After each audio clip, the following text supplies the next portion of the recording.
All right, welcome to Love Makes a Way. I'm so excited you're here. Today, we really dive into just the depths of Life Options Network, how it got started. You are not going to believe the story. And honestly, there were some really hard moments, but I think that you're really going to enjoy this and really connect with the mission that is Life Options Network with Jenny. You are listening to Love Makes a Way with Jennifer Hoffman, founder and president of Life Options Network, and Beth Reynolds. On this podcast, we discuss overcoming through Christ and how we as the church can create a culture of life. We are so glad you are with us today.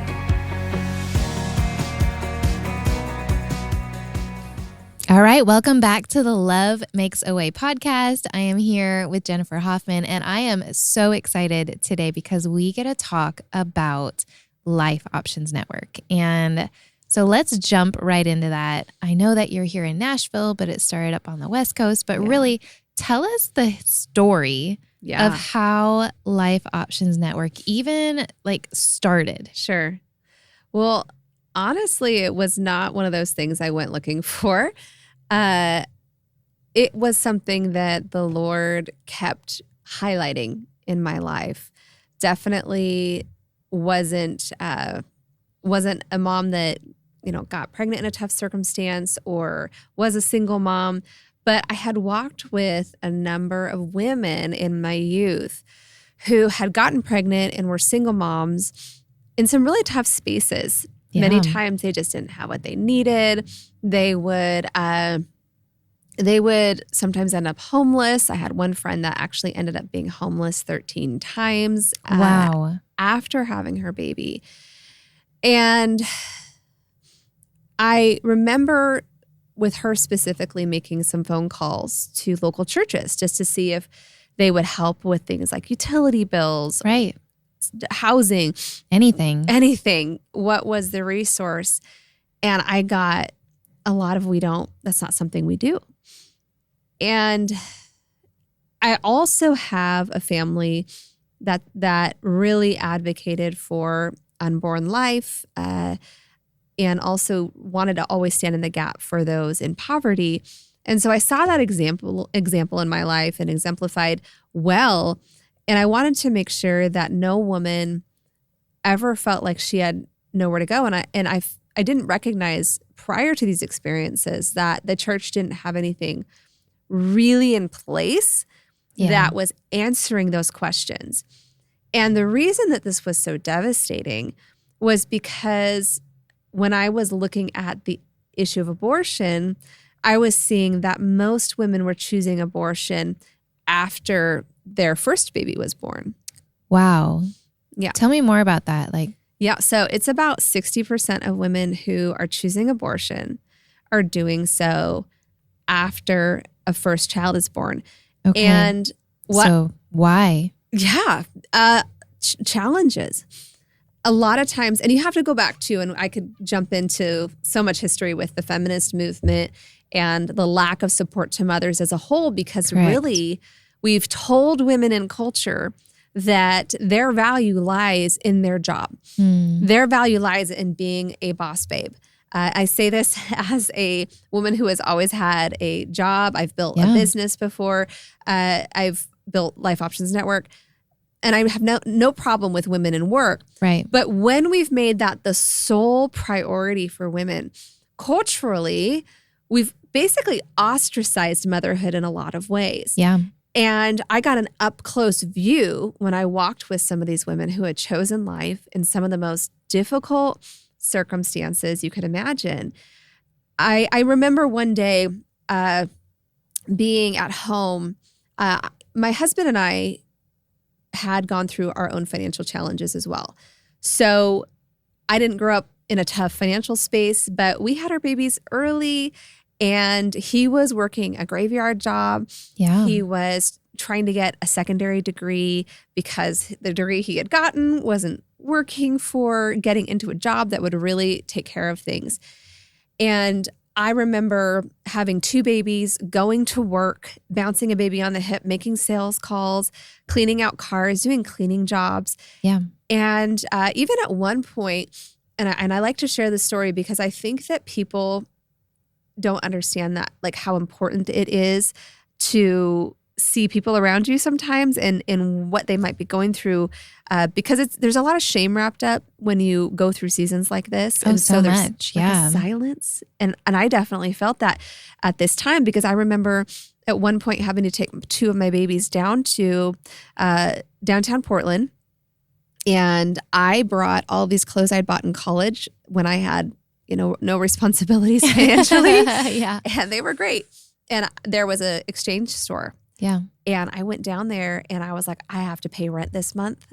We are both working full time and we can't do it. Yeah. And I had to pay parking. I think we had $14 in the bank, something like that, and $5 for parking. So that took that away. Yeah. And then I had to put my two kids in a stroller and push them in my broken down cart, walk them to the secondhand store.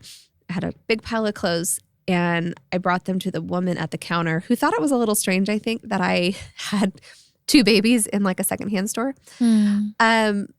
Especially in that area because it's kind of like, I don't know, Portland State University type of region. Yeah. And I remember bringing those clothes up to the counter and she looked at me and she says, we don't take any of these. Oh. And so she shoved the clothes back.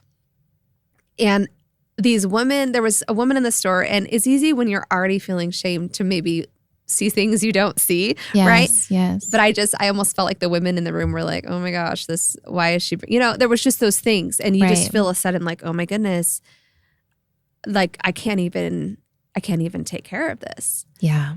How do I even move forward? And so after that, I had to go back to my car with my now, $9 in the bank or whatever, and go to put my kids in. I drove down to the bankruptcy office after that. Now, what happened there was we weren't spending on credit cards and all of that.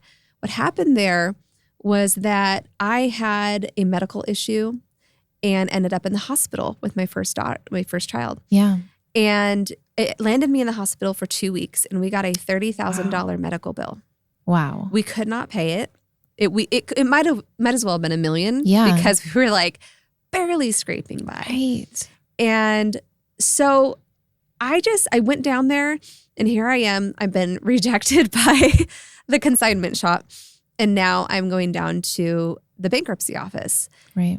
I had no one to talk to because everyone around me seemed very well-to-do. I don't know that they were, but that's how they seemed. Yeah. How old were your girls at this time? So my middle was 1, and my oldest was like 2.5. So that's about the time frame all this was going down.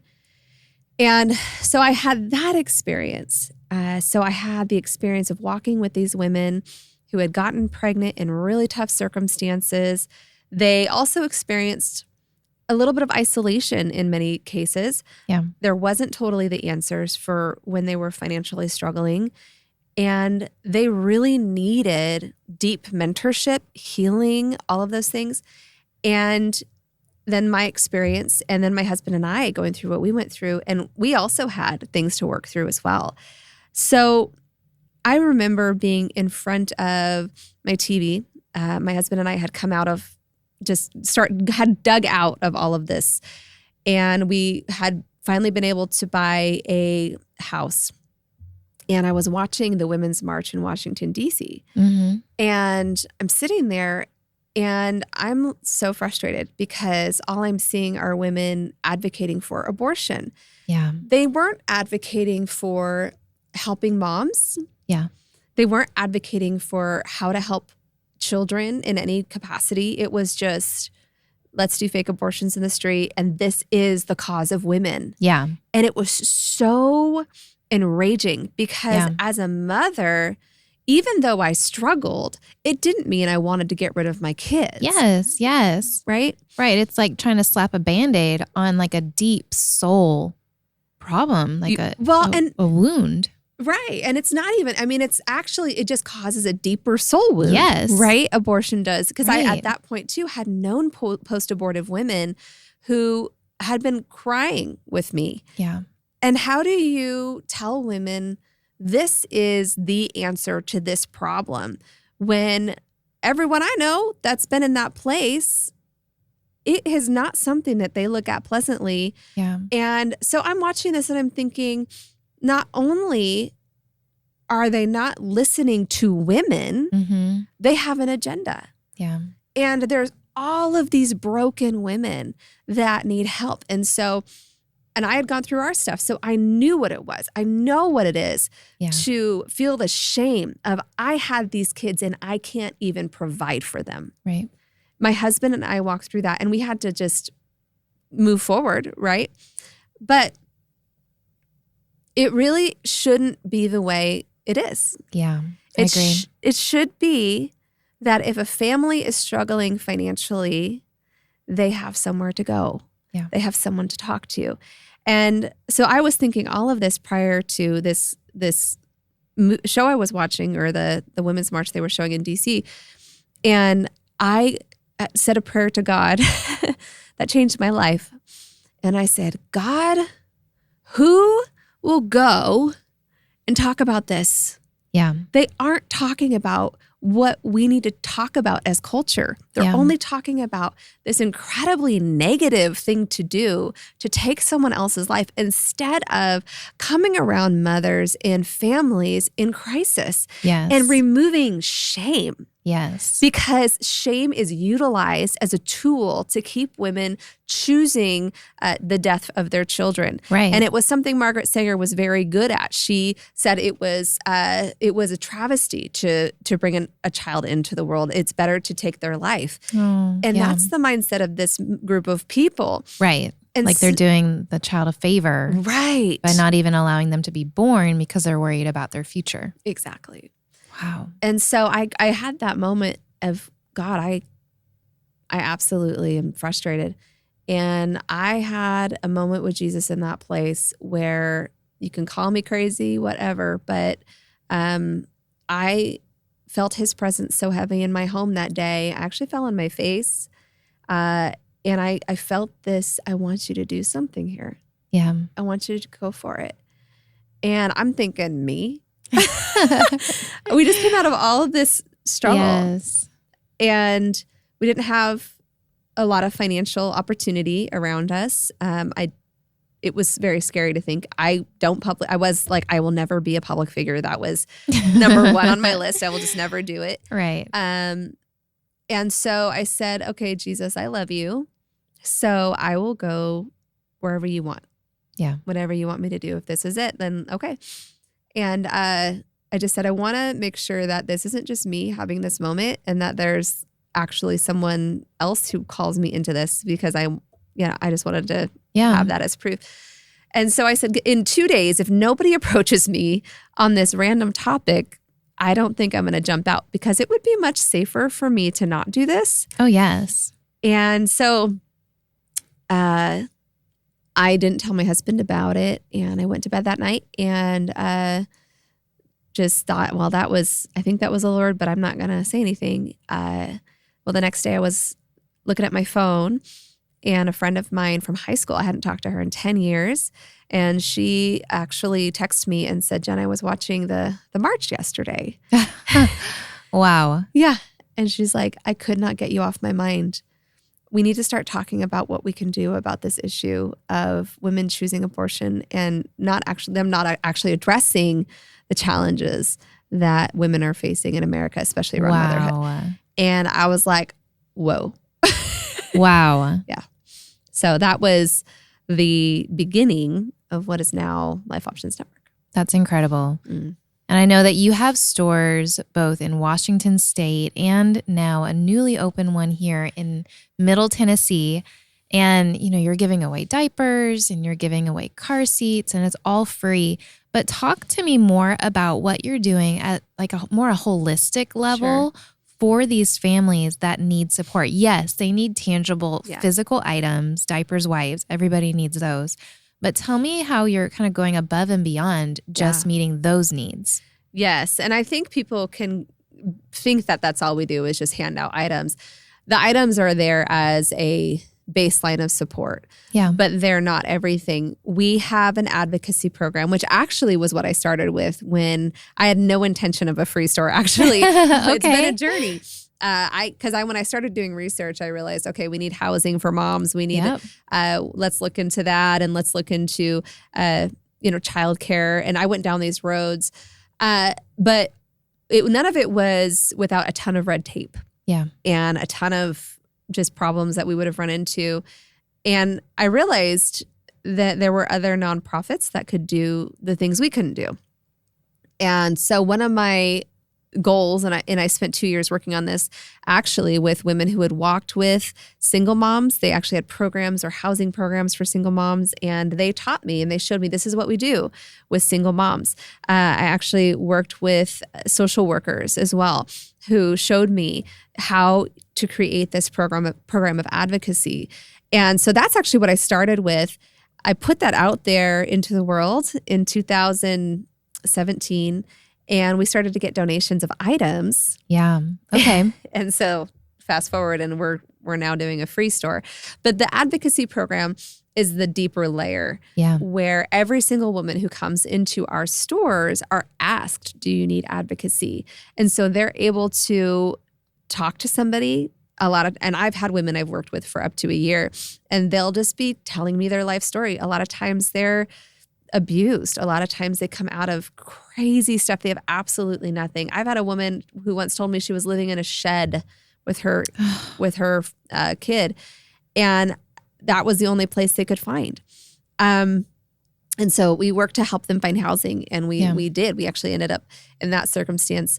And that's really a commitment we have at Life Options Network, is that we are going to do everything in our power to keep women off the streets with their kids, because they are actually the number one demographic for family homelessness as well. And so that is the deeper level. And we pray with them when they ask, or sometimes we'll ask, do you want prayer? But every single one of these women are so precious to Jesus, and they should be empowered to be a mother and learn some of these tools, like how do you start a business, even how do you make money when you have kids? These are some of the things that we talk to them about. Right. And I think that's such a beautiful way, because it's really easy to be, pro-life, talking about saving babies. But then there's a whole other side of like, all right, well, they chose life. Yep. Now, how do we help them? How do we help them be mothers? How do we help them be families? How do we help them, have more security and stability in their life? Yeah. Can you talk about like this reform that, is going through or should be going through the body of believers? Yes. Right. I know it's a big topic. It is. It's a big one to chew on.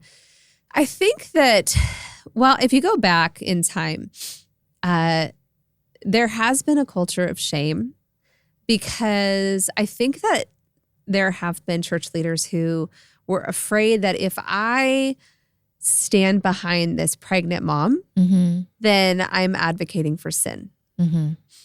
And so these pastors, who I think have the best of intentions, and they really love Jesus, they don't always say anything. Yeah.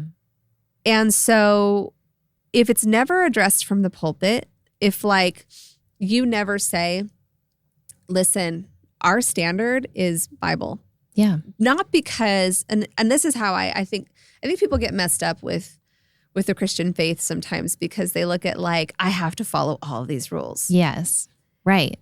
And there has to come a point where it's like, man, I get to, because that world out there, it's crazy. Yeah. And sin leads to death, right? And that's why we do those things is because it's that protective space.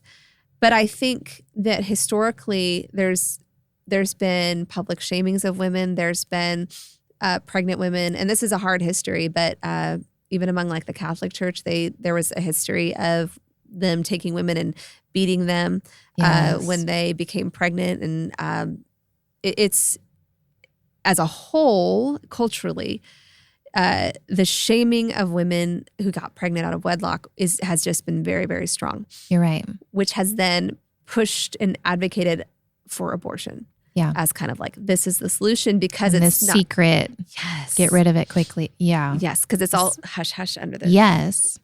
But if you're a pastor and you love your people, You really love them. Like and we've had amazing pastors in our life. Most of my life, I've had amazing pastors. Yeah. But it's this thing of, if you really love your flock, then you're going to talk to them about all of the hardest, most horrible things that can happen to the flock. Yes. And abortion is one of those things that is an epidemic. Yeah. The 1 in 3 women that sit in the pews Sunday after Sunday and that topic is not addressed. Or the pregnant teenager who comes into your church. If you don't pre-talk about these things, what ends up happening is it's much more easy for her to go to said Planned Parenthood, whatever, like clinic that deals with the issue in her mind, because there's never been a safe place for that conversation. Yes. And so I think culturally, starting with, let's talk about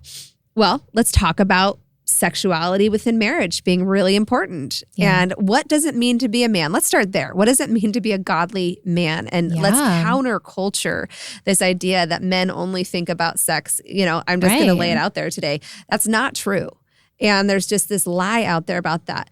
There's also the lie that our children are less valuable than career. Let's deal with that. Yes. And then let's talk about all those things. And then let's also talk about, now, if these things happen, which we pray they don't, because it would be hard, we are the safe place. Yes. And we love you too much to let you go down some roads because we didn't talk about it. Yeah. And we're also going to talk about what that actually is. Yeah. And I think it really comes down to sometimes an education of, I didn't know even what an abortion was in terms of the process until probably 12 years ago. Right. And I remember being laid out. Like, I wanted to throw up. It is horrendous. It's so horrific. And people just don't know. Even when they're in the office, they don't know. They just don't. And because it's not talked about, and then it's kind of, well, that's political. Yeah. It's like, no, this is not a political topic. This is something that's impacting a lot of people in your church. Yeah. They've either had one, they know someone who's had one, or they're about to. Yeah. And so because we went from 1920, where there was only 3 recorded, to now 2,000 a day in America, wow, we have an epidemic, a problem. Yeah. And, Life Options Network, it's about people choosing, who choose life, right? And we're not here to manipulate women. Yeah. We're here to set a standard of care for women. Yeah. And for them to know they are valuable and they should be invested into, and their children are worth being invested into, and they also have value. And that is something that I've seen over and over. They don't always believe it. Yeah. And so we get to have the opportunity of saying, you know what? Jesus didn't just die for certain people. Yes, yes. He died for all people, and we get to choose him. And so that's really been the journey of working with pastors. And we've had some of the most incredible pastors that have come alongside this and have said, you know what? This is the heart of Christ to begin to really support these moms. And they've been wanting to learn more. And I just love that, because I think all of us in areas have opportunity for growth. And I do believe the more we get courage as the church to talk about some of these really hard things and go after them, it brings more healing. Yes. And also to say, I have amazing friends who are post-abortive, one that actually runs a post-abortive program. And we love all of those women. Yes. It's about that soul sickness that not having the education can bring. It's the, I feel soul sick because I had an abortion. I am struggling because I am pregnant out of wedlock, and I have no one to talk to because no one ever talked to me about how to handle this issue. And so I think that from the root, you got to start with, let's talk about what's a family. Yeah. Because TV and media, they're displays of family. Yes. No. are way messed up. Right. And dishonoring to men, dishonoring to women, and to mothers. And it's been on purpose. There's been an agenda behind it. Yes. But that's why we got to get more loud about these topics in church. So I just have so much respect for those pastors who have partnered and who have said yes and who have allowed me to share to their teenagers and about what an abortion is and about their own value. And it's just been incredible. So, yeah, I really think that's wonderful. Would you share with us maybe some stories of women that have walked through your door or families that have walked through your door and just some I would love to hear some celebration stories. Yes, I have so many. One of the most amazing ones that really just wrecked me was when in Oregon we had 115-degree heat. My store in Vancouver, Washington, just over the bridge from Portland, right, was there.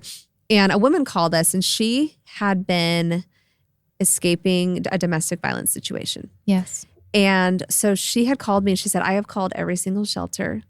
I have no idea where to go.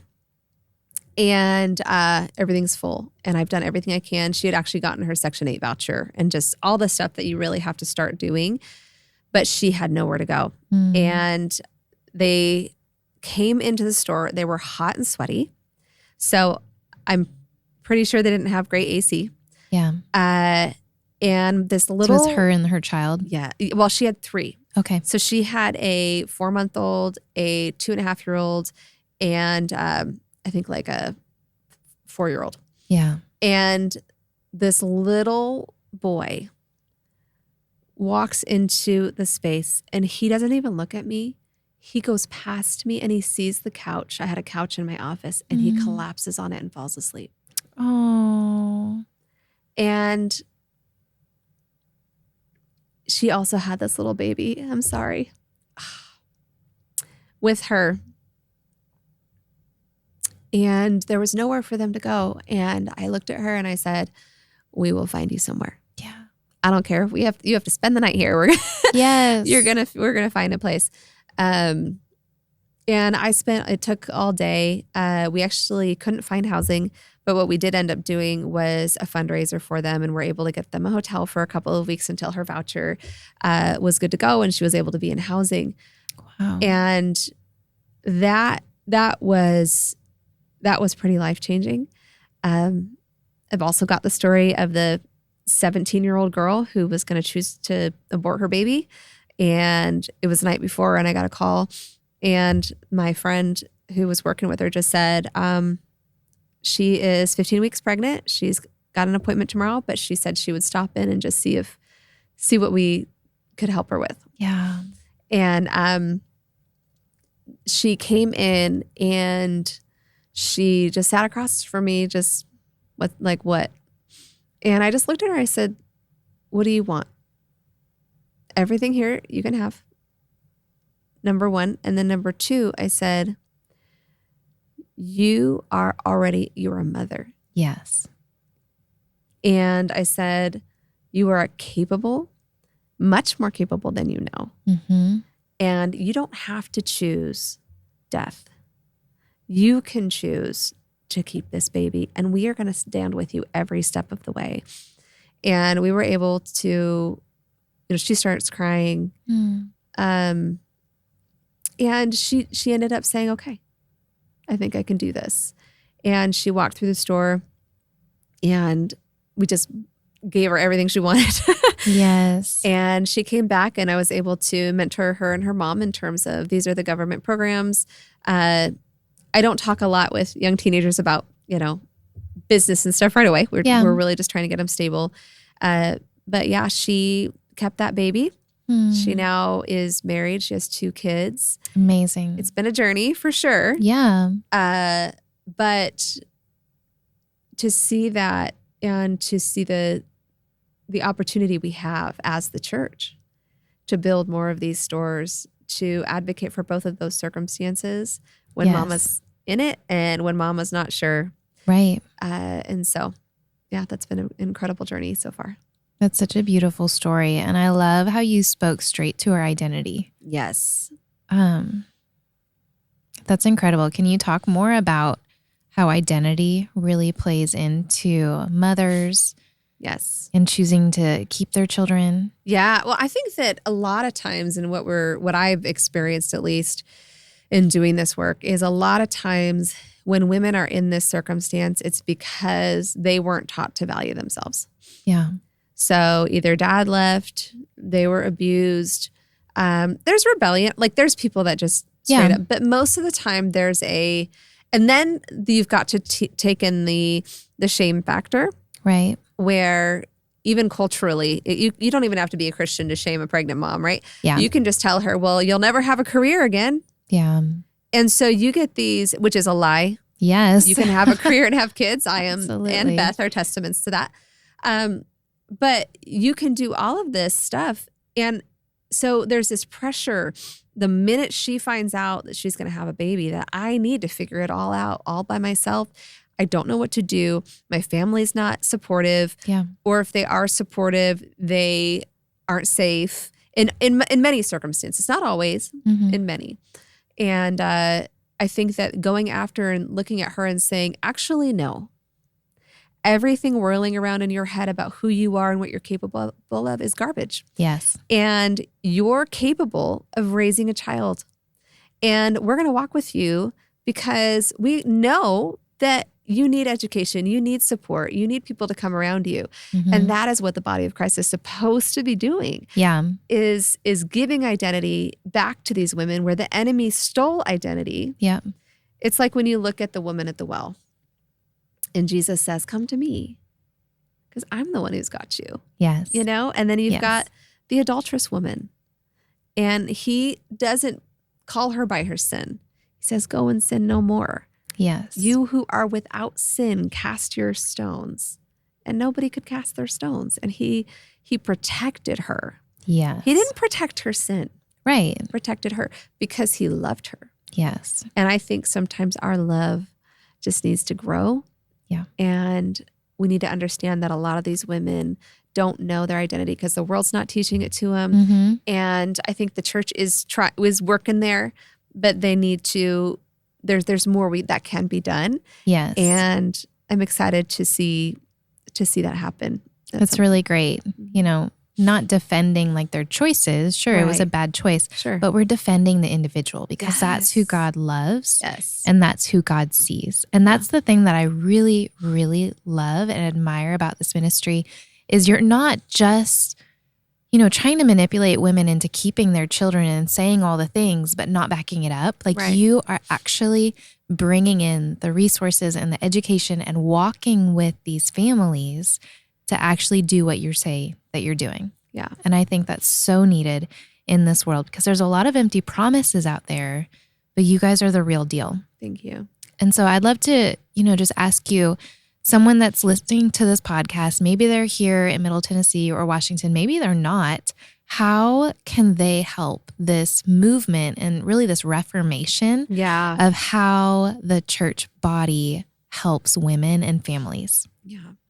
Well, and as a reminder that we are a motherhood support organization, right? Yes. And this is to speak to that question because when you support the whole picture of motherhood and not just that moment, those moments really matter. But if we're supporting the whole picture when in tough times, we are going to win, I think, a lot more. And I think that if somebody is, you know, wanting to support and wanting to come around, we would love that. You can go to lifeoptionsnetwork.org/donate. Donate there. Support moms in need. We're going to see lives saved. We're going to see families healed, moms knowing their identity. And we would love the support. And you can also donate at our different locations. You can go online and see there over at Donate, and you'll see the locations for that as well. That's incredible. One last question. And that is, you know, can you share with us part of the vision of like what you see in the future that God's given you or anything that you're hopeful for in the future moving forward? Yeah, I would love to see these everywhere. I really would. I think they're not hard to do. I think they're easy. And I think that women need to know that there is a safe place for them for all seasons of motherhood. And we're ready to do that as we get the support we need. So we're really excited about, we'll see what God does. That's beautiful. Yeah. Well, thank you so much for sharing your heart and your mission, and also how God has just really used you to propel the love of mothers and the love of children forward. Thank you, friend. Appreciate you. Thank you for joining us on Love Makes a Way with Jennifer Hoffman and Beth Reynolds. If you would like to give to Life Options Network, you can click on the QR code. Also, don't forget to like and subscribe. We'll see you next time.